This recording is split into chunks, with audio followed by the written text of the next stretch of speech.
அன்புக்குரியவர்களே, ஆண்டவராகிய இயேசு கிறிஸ்து நாமத்திலே நான் உங்களை வாழ்த்துகிறேன்.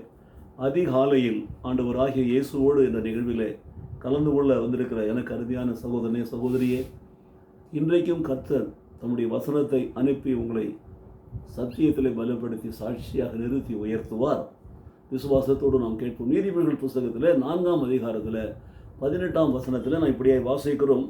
நீதிமான்களுடைய பாதை நடுப்பகல் வரைக்கும் அதிகமாய் பிரகாசிக்கிற சூரிய பிரகாசம் போல் இருக்குமா?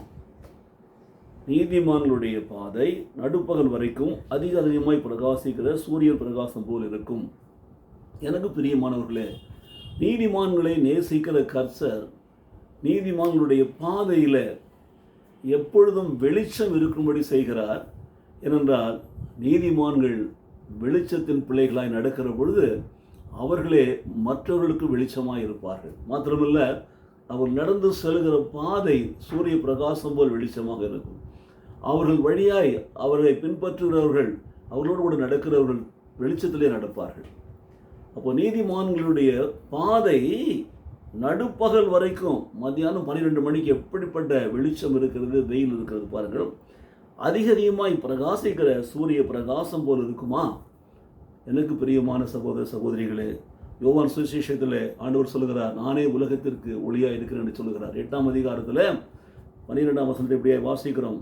மறுபடியும் இயேசு ஜனங்களை நோக்கி, நான் உலகத்திற்கு வெளிச்சமாக இருக்கிறேன், என்னை பின்பற்றுகிறவன் இருளிலே நடவாமல் ஜீவ ஒளியை அடைந்திருப்பான் என்று சொன்னார். இயேசுவை பின்பற்றுகிறவன், இயேசு தான் வழி சத்தியம் ஜீவன் என்று சொன்னவரை பின்பற்றுகிறவன், அவனுடைய பாதையில் வெளிச்சம் இருக்கும். நடுப்பகல் வரைக்கும் அதிகமாய் பிரகாசிக்கிற சூரிய பிரகாசம் போல் இருக்கிற வெளிச்சம் இருக்கும். அவன் வெளிச்சத்திலே நடப்பான், அவனோடு கூட நடக்கிற வெளிச்சத்தில் நடப்பார்கள் என்று பார்க்கிறோம். அவன் இயேசுவை பின்பற்றுகிறவனாக இருப்பான். இயேசுவின் காண்பிக்கிற அந்த பாதையில் நானே வழியும் சத்தியமும் ஜீவன் என்று சொன்னார் அல்லவா, அந்த வழியிலே வெளிச்சம் இருக்கும். சூரிய பிரகாசம் போல் வெளிச்சம் இருக்கும். அவரை பின்பற்றுகிறவன் இருளிலே நடவாமல் ஜீவ ஒளியை அடைந்திருப்பான் என்று சொன்னார். அதே ஆண்டவர் இயேசு மத்தேயு சுவிசேஷம் 5ஆம் அதிகாரத்தில் 14ஆம் வசனத்தில் சொல்லியிருக்கிறார், நீங்கள் உலகத்திற்கு வெளிச்சமாக இருக்கிறேன்னு சொல்கிறார் பாருங்கள்.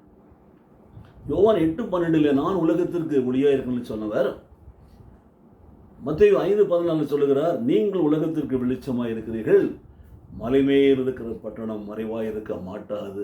நீங்கள் அநேகருடைய வாழ்க்கையிலே ஒளி கொடுக்கும்படி கர்த்தர் உங்களை மலைமேல் உள்ள பட்டணமாக, குன்றின் மேல் இருக்கிற விளக்காக, வெளிச்சமாக வைப்பாராம். அப்போது நீங்கள் உலகத்திற்கு வெளிச்சமாக இருக்கிறீர்கள். அதுதான் இன்றைக்கு தேவன் நம்மிடத்தில் எதிர்பார்க்கிற காரியம். தேவன் நம்மை படைத்தார், ரட்சித்து கொண்டார், நம்மை நீதிமான்களாய் மாற்றினார், நம்முடைய பாதையிலே சூரிய பிரகாசம் போல் வெளிச்சத்தை வைத்தார். நாம் நடக்கும் பாதையிலே அந்த வெளிச்சம் பிரகாசித்து கொண்டு இருக்கிறது. மாத்திரமல்ல, நாம் நடக்கிற பாதையில் இருளில் நடவும் வெளிச்சத்தில் நடக்கிறோம். எல்லாவற்றுக்கும் மேலாக மற்றவர்களுக்கு நாம் வெளிச்சம் கொடுக்கிறவர்களாக இருக்கிறோம். நீதிமான் மற்றவருடைய வாழ்க்கையிலே வெளிச்சமாக இருப்பான். நீதிமான் மற்றவருடைய வாழ்க்கையிலே மலைமேல் உள்ள பட்டணம் போல் இருப்பான். நீதிமான் மற்றவருடைய வாழ்க்கையிலே மலைமேல் உள்ள ஒரு விளக்காக இருப்பான். எல்லாருக்கும் வெளிச்சம் கொடுக்கும்படி, எல்லாரையும் சத்தியத்தில் நடத்தும்படி, நீதியின் பாதையில் நடத்தும்படியாக நீதிமானை கர்த்தர் நடத்துகிறார். ஜெபிப்போமா? நேசிக்கிற நல்ல பிதாவே, இந்த நாளில் கூட ஆண்டவரே ஸ்தோத்திரம். நீதிமொழிகள் 4:18 படியாக நீதிமானுடைய பாதை நடுப்பகல் வரைக்கும் அதிகமாய் பிரகாசிக்கிற சூரிய பிரகாசம் போல் இருக்கும் என்ற வசனத்தின்படியாய் கர்த்தர் எங்கள் வாழ்க்கையில வெளிச்சமாய் எங்களை வைத்ததற்காக உமக்கு ஸ்தோத்திரம். நீங்கள் உலகத்திற்கு வெளிச்சம் என்று சொன்னவர் எங்களை மலைமேல் உள்ள பட்டணமாய் வைத்து அநேகருடைய வாழ்க்கையிலே ஒளி கொடுக்கிற பிள்ளைகளை நடத்துவதற்காக உமக்கு ஸ்தோத்திரம். எல்லாவற்றுக்கும் மேலாக நாங்கள் என்றென்றும் இருளில் நடவாமல் எப்பொழுதும் ஒளியில் நடக்கிற பிள்ளைகளை எங்களை நடத்துவதற்காக உமக்கு நன்றி செலுத்துகிறோம். இயேசு கிறிஸ்து நாமத்திலே பிதாவே, ஆமென், ஆமென்.